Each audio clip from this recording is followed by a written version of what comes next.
Hey, what's up YouTube? Ahnaris here with another Starcraft 2 broadcast. Today we're going to be taking a little bit more of an in-depth look at team play. This is on the North American server. It is myself playing under my account Nannerpuss, kind of bringing it back there as the yellow Protoss in the top right position. My two teammates, again, this is a random ladder game. Red M, the purple Zerg, and Wara, the green Terran, facing off what is, I found out later, is a pre-made. This is Osmius. We have BZK Hoyle and BZK Prime up here, kind of TT or TPP against TPZ. It's kind of weird to say. But I'm going to be analyzing some mistakes that I made in this game and also talking about just kind of general thoughts as I progress through the match.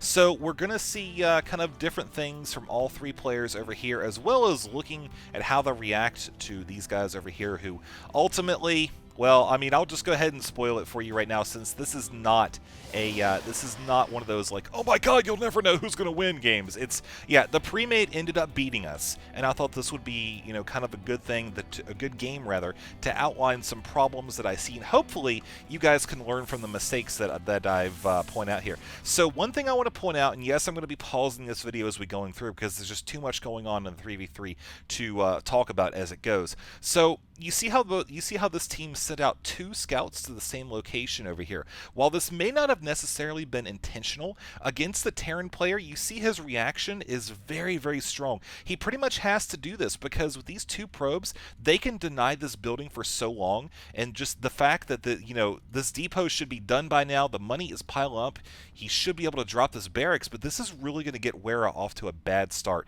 So if you're playing with a friend or something and you decide to go scout in the same area, you know, remember that you can harass the Terran a little bit, but don't commit too much to doing that, because again, remember you've got two of your own team's probes out there. But ultimately, having one probe from each person, I think, is a better choice in this particular situation than the 3 SCVs coming out here, because this is really hurting Wera's economy and his building placement overall.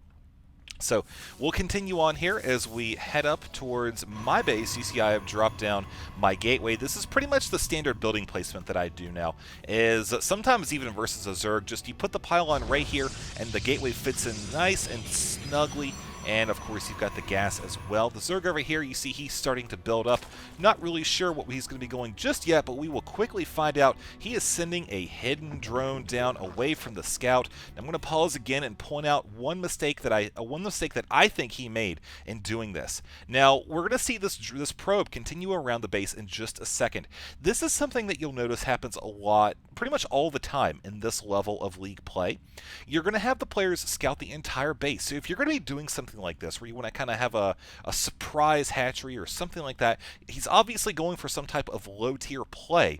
At this point, you're going to want to hide it a little bit better than that. You know, you could do something like, if he wanted to, using this position, he could send it not down here, but you could send it like right here. This would be a really good spot to hide it, because this way you can take this expansion right here, you know.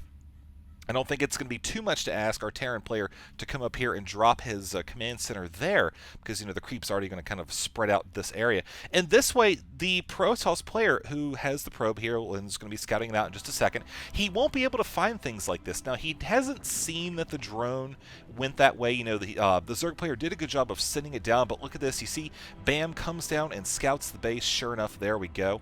That's another thing I want to point out up here is I did scout, if you notice the minimap, around the 2-minute mark. I went and scouted out my entire base. That's about the point where I call it kind of the point of no return, where if somebody's cannoning me, that's not quite the last possible second that I can scout it before like being able to guarantee to do something about it, but it's pretty darn close. And plus, another thing, I saw two probes down here scouting out, so I was thinking, you know what, if they have two probes committed to that, it's likely they're not going to be doing some type of proxy play, because that would take another probe out, which would put me at more of an advantage economy-wise in the short, medium, and really long term. So looking up here now, we see I'm dropping down my second gas, and notice here in just a second, I'm actually going to cancel that. I did that because I wanted that probe for the opposing team to scout out that I was going to be dropping gas and possibly doing some type of tech play. What I had in mind for this build was I wasn't too sure going into this. I knew it was a pre-made. I wasn't too sure what they were going to do, and you could see My team really hasn't done a good job scouting, and this is, I mean, just as much my fault as it is anybody else. I get into this mentality where I figure somebody else is going to do it in these higher league play with random people, and I just don't even worry about it because I figure, you know what, I personally, with my luck, will probably be better served by keeping my own probe at home, getting that little extra bit of minerals compared to, you know, what they're going to be doing with it. Just because, I mean, it's a jerk thing to say, but at the same time, I have the worst luck with partners and team games overall. So to assume something like that, given my history, is not really that unexpected. So over here, you see that our opposing team is going to be going for an early push with Hellions. We see those on the way. Also, Osmia is working on 4 gates right now. You see he's doing a pretty standard 4-gate play, actually. And of course, BZK Hoyle, looking at him, he's going more of a tech route. You'll notice there's 3 gateways up right now, and that's probably what he's thinking that I'm going to be doing. Probably something along the lines of the same. Now, obviously, I dropped my gateways kind of staggered because I was building up to having a 3-gate expand. And of course, you see I canceled my gas there, so I'm able to get those extra probes, getting the minerals for me. And now I am heading out here, getting ready to go drop this in just a minute or two. I still want to drop this gas here in a little bit, but also continue to produce the stalkers. You see, I'm just kind of getting those out as quickly as possible. I want to try to have a decent enough force to work in combination with my teammates. Now, I'm going to pause it again here. The reason that I went for just such a heavy stalker focus is because I thought that Red M down here was going to be going for a massive amount of low-tier units. Now, let's take a look at it again at what he's doing here. He's got the evolution chamber, obviously for the spore crawler. We were talking about that Dark Templar detection earlier. Now, if he's going to be focusing on this low tier like this, and he's got all these drones running around, you see he's actually very close to being over. Even not, just, you know, very on the edge there. He could very easily just be like, oh, look, 3 drones, bam. Go ahead and get +1 melee or +1 armor, something like that to help him complement, you know, this supposedly massive amount of Zerglings that he's going to be getting here. He's already got the speed upgrade, so that's a good thing. And looking back down at our Terran player, we see Wara sitting here looking pretty good. He's got the engineering bay, looking at that detection. Everything's looking fine there, but look at this attack coming in. Now, I want to talk about this before it unfolds, and you'll see kind of what I'm talking about here once I unpause. Look at this position where he's attacking right now. Do you notice how the 2 ramps are very close together?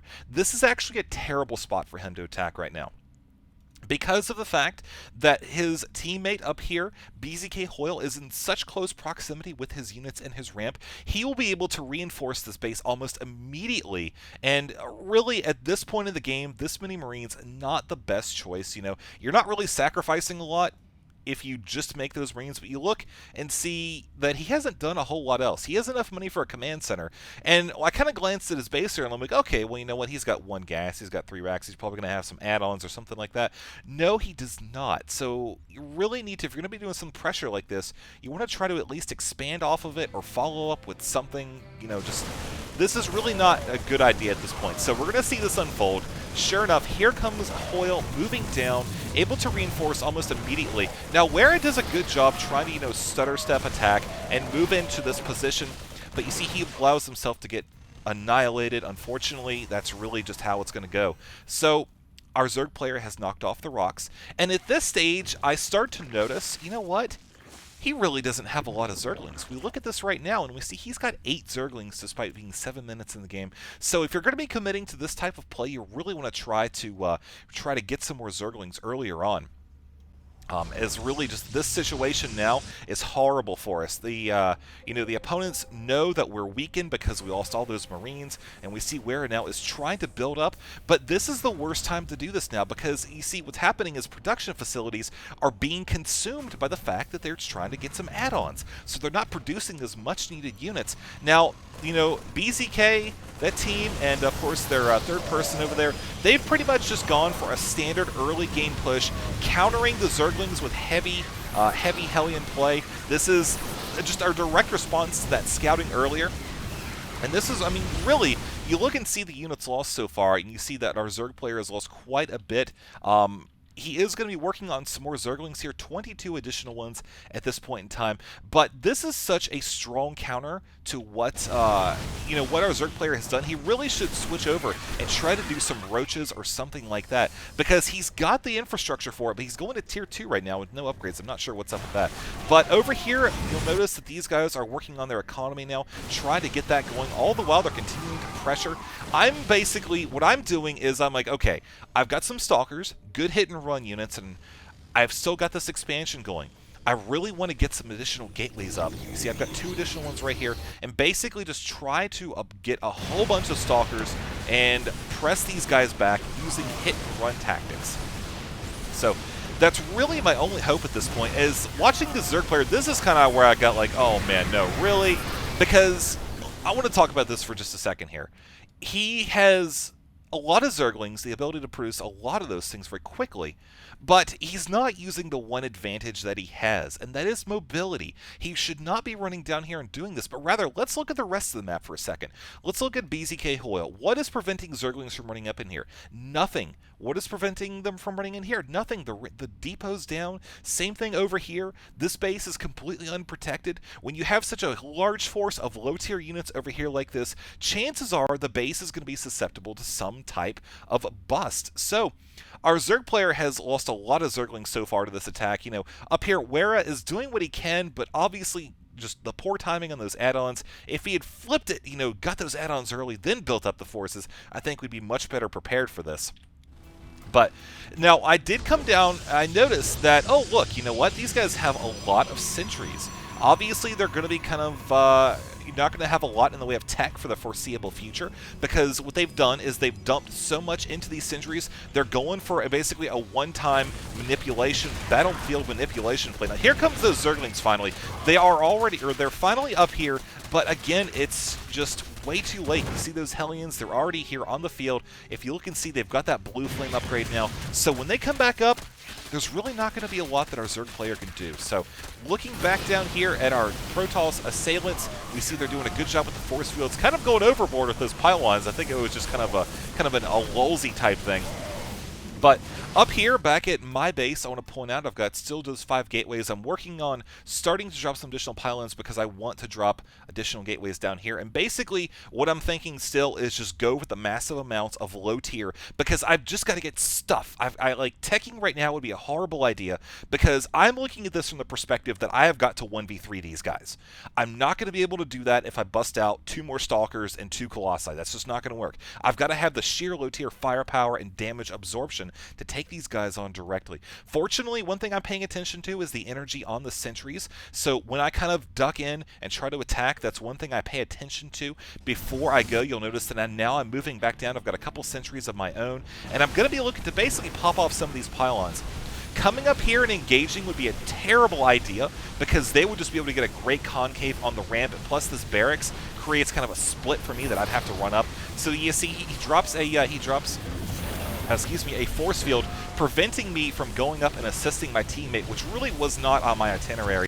Anyways, I'm sorry, Wera, but at this point in the game, there's really just not a lot that I can do for this guy. It's more about just damage control, mitigation, and building up my own forces up here, which I'm still in the process of doing. So now back down here, we see I've got a good position on the ramp. I'm starting to think, okay, maybe if he's going to send some units down and try to bust through this ramp without paying attention, I can get some free kills. But I noticed, okay, the force field's coming down. They're moving full force. I really don't want to be in this position because there's a lot of zealots up top that are coming straight away. And here comes the Terran player deciding to try to send his he's sending his buildings on the walkable path up here, which I don't really agree with. If you're going to retreat, come up here or something like that. Our Zerg player still sitting with 2 Evolution Chamber, 1 base Zerglings, and basically I'm just left here with my own Stalkers trying to basically build up as much as I can.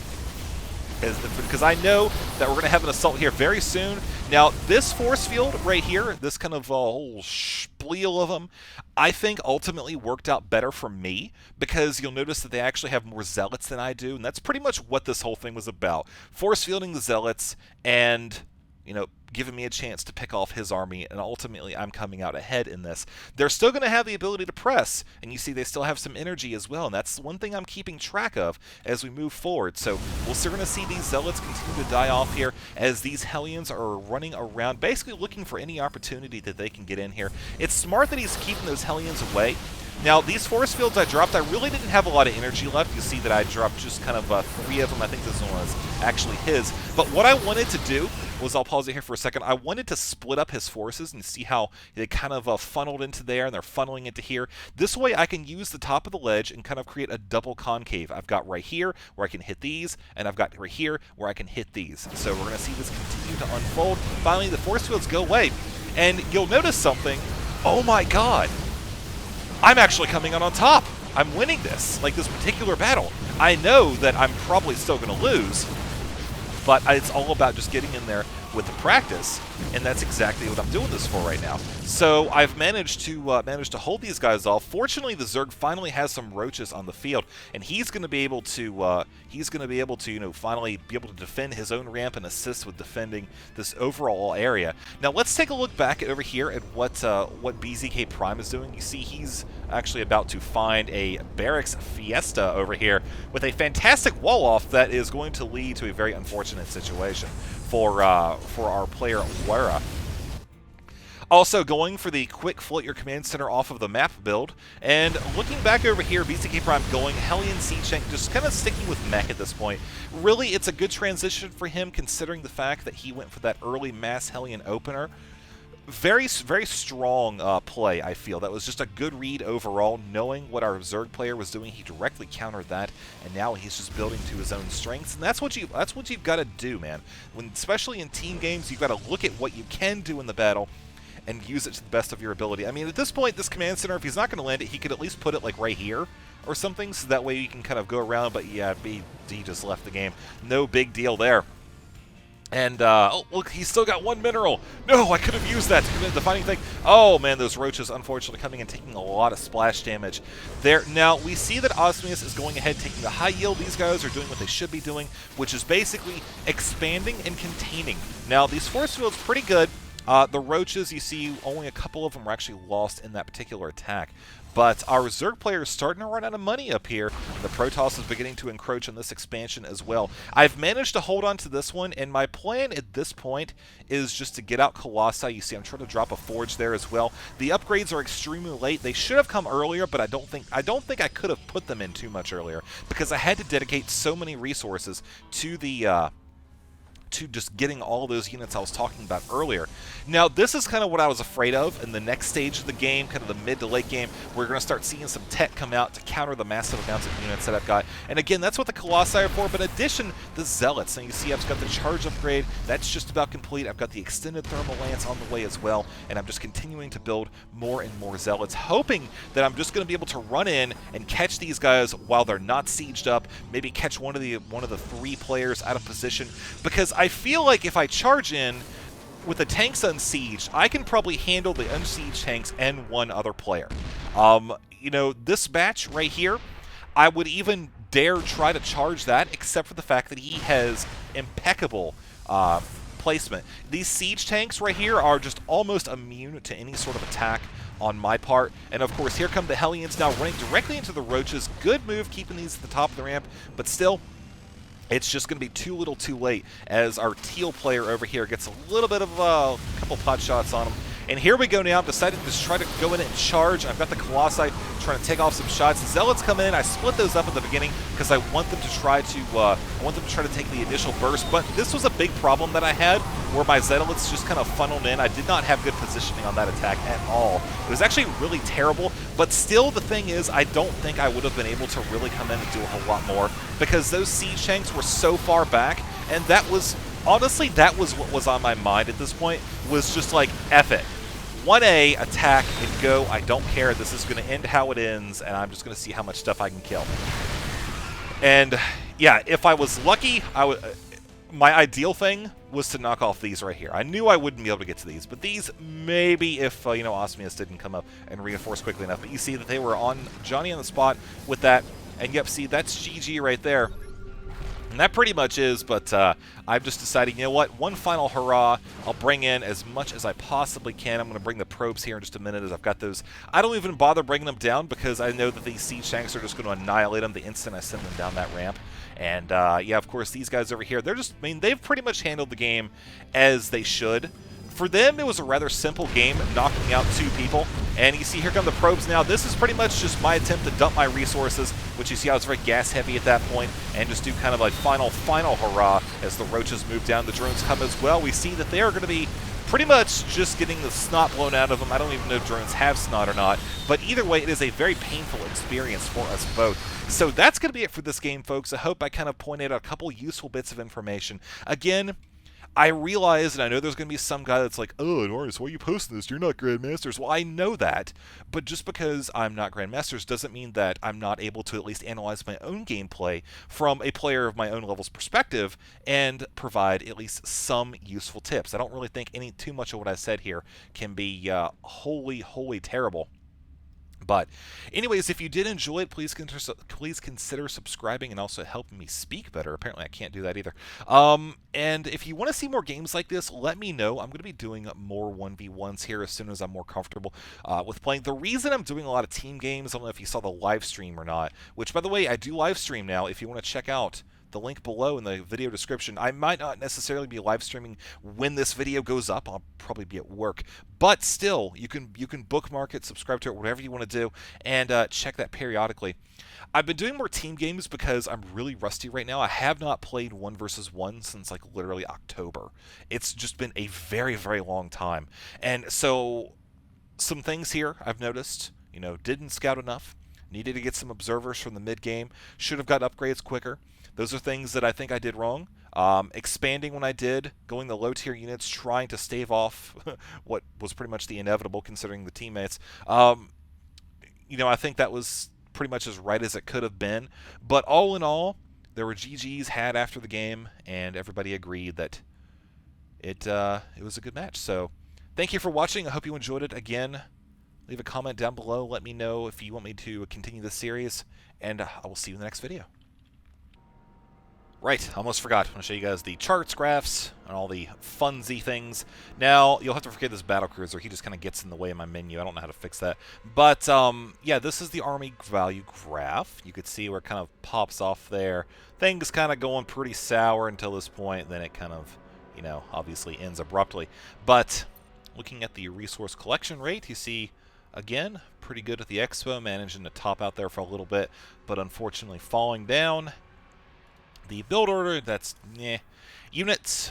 BZK Prime came through and killed a ton, 198. And I'll bet you, he was the Terran, by the way.